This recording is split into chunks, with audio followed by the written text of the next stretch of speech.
Эфирде 25 августка алынган жаңылыктардын топтому. Студияда Дастан Исмаилов, саламатсыздарбы? 5 миллион сомдон күрөө төккөн 16 партия белгилүү болду. Коронавирустан дагы 310 бейтап айыгып чыкты. Мурдагы Бишкек шаарынын коменданты Алмазбек Оразалиев Бишкек шаардык милициясын убактылуу жетектейт. Ушул жана башка жаңылыктар менен алдыда кененирээк тааныштырабыз.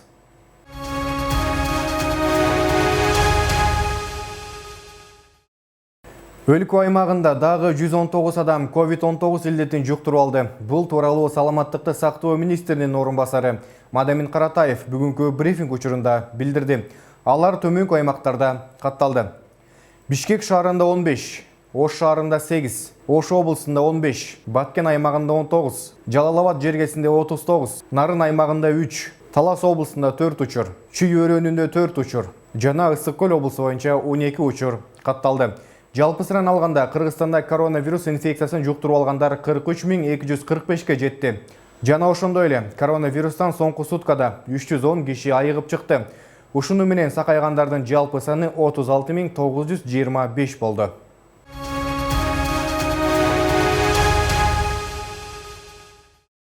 Парламенттик шайлоого катышуу үчүн күрөө төккөн 16 партиянын тизмеси жарыяланды.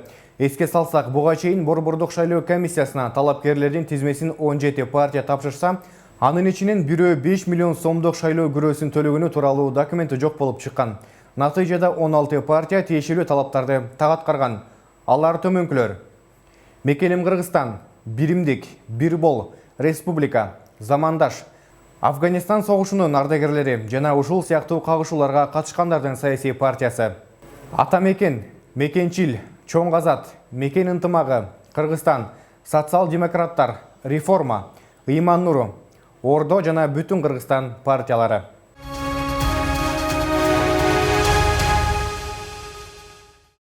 Реформа партиясы шайлоо алдындагы күрөө катары Борбордук шайлоо комиссиясына бере турган каражатын кайдыгер эмес жарандардан чогултту. Кечээ 24 августта 5 миллион 478.219 сом чогулгандыгын айтып, партия социалдык баракчасына бөлүштү.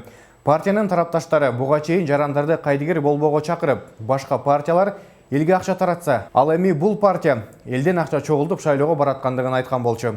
Бул партия ошонусу менен чындыгы карапайым жарандардан тургандыгын далил катары көрсөтүшкөн.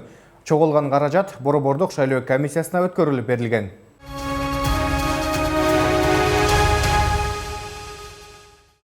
Кыргызстандагы мектепке чейинки билим берүү мекемелери аймактагы эпидемиологиялык кырдаалга жараша санитардык эпидемиологиялык көзөмөлдөө борборлорунун жана жергиликтүү бийликтин чечими менен иштемекчи. Бул тууралуу Билим берүү жана Илим министрлиги маалымдады.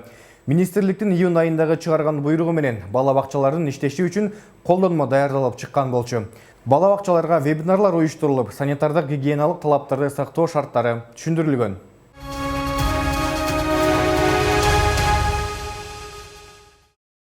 Орусиянын коомдук уюмдары Кыргызстанга жалпы баасы 1,5 миллион рубль турган гуманитардык жардам беришти. Бул тууралуу Саламаттык сактоо министрлиги билдирди. COVID-19 менен күрөшкөн өлкөдөгү медициналык мекемелерге жардамды Евразиялыктар жаңы толкун фонду, ыктыярчылар борбору ассоциациясы жана жаштар иши боюнча федералдык агенттиги көрсөткөн. Дары-дармектер, жеке коргонуу каражаттарынан турган гуманитардык жардам Ысык Көл жана Чүй облусундагы аймактык ооруканаларга бөлүштүрүлгөн. Берилген жардамдын наркы 1,5 миллион рубльден ашат.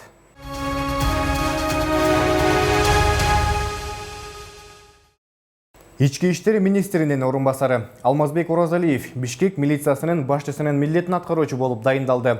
Бул тууралуу Ички иштер министрлигинен билдиришти. Бишкек шаардык ички иштер бөлүмүн буга чейин Канат Жумагазиев жетектеп келген. Бирок ал парламенттик шайлоого катышуу ниетин билдирген соң ордуна шайлоонун жыйынтыктары белгилүү болгонго чейин Алмазбек Оразалиев убактылуу дайындалды деп айтылат билдирүүдө. Эске салсак, өзгөчө абал режими учурунда Оразалиев Бишкек шаарынын коменданты болгон.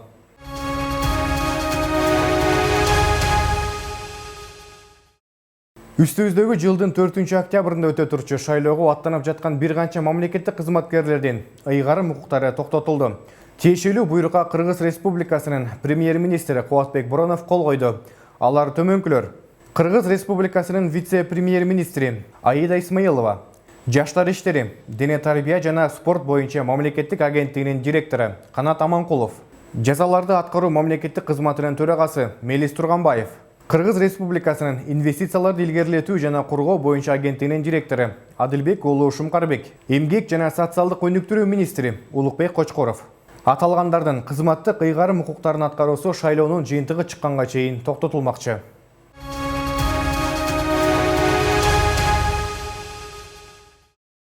Мамлекеттик салык кызматы транспорт, кыймылсыз мүлк жана жер салыктарын төлөөнүн бир нече жолдорун сунуштады.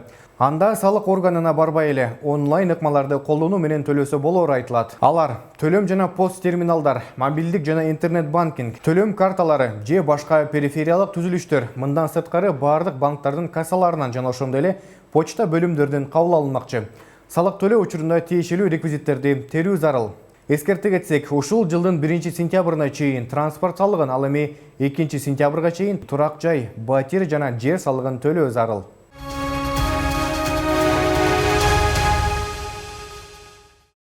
Бишкек шаардык мэриясынын жер пайдалануу жана курулуш башкармалыгынын кызматкери пара алып жатканда кармалды.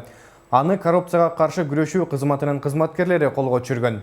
УКМКнын басма сөз кызматы бүгүн 25 августта билдирген маалыматы боюнча шектүү коомдук тамактануучу жайды текшерүү учурунда мыйзам бузуу бар экендигин айтып, жайкы эс алуу аянтчаны бузуу шылтоосу менен анын ээсинен 100 000 сом талап кылган болчу. 25 августтагы ыкчам иликтөө иштеринин жүрүшүндө шектүү 50 000 сом алып жаткан учурда кармалды. Ал камакка алынды.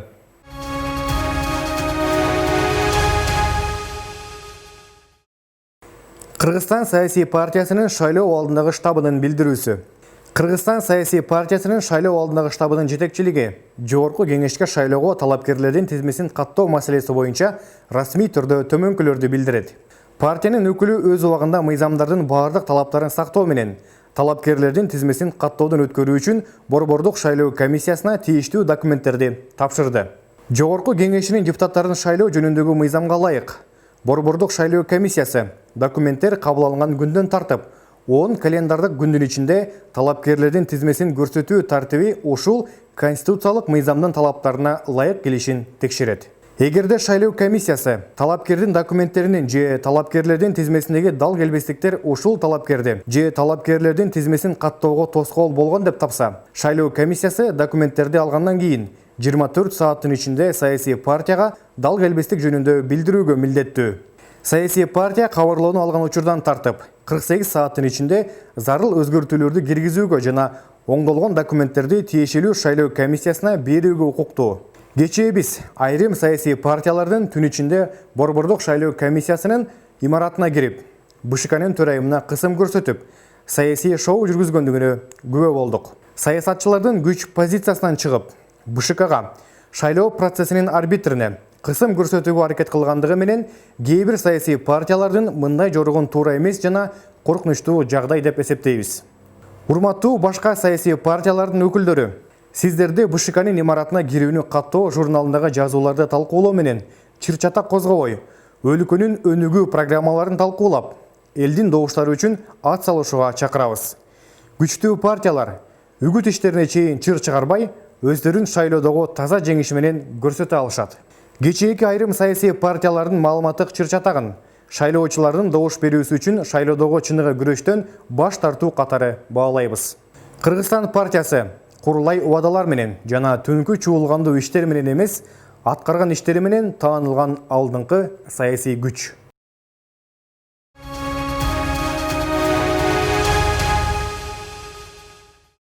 Ал эми алдыда 26 августка карата аба ырайы менен таанышып алыңыздар.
Ушул жана башка жаңылыктар менен 20-20 KG сайтынан жана ошондой эле биздин социалдык тармактардагы баракчалардан тааныша аласыздар. Кийинки эфир аркылуу амандашканча сак саламатта туруңуздар.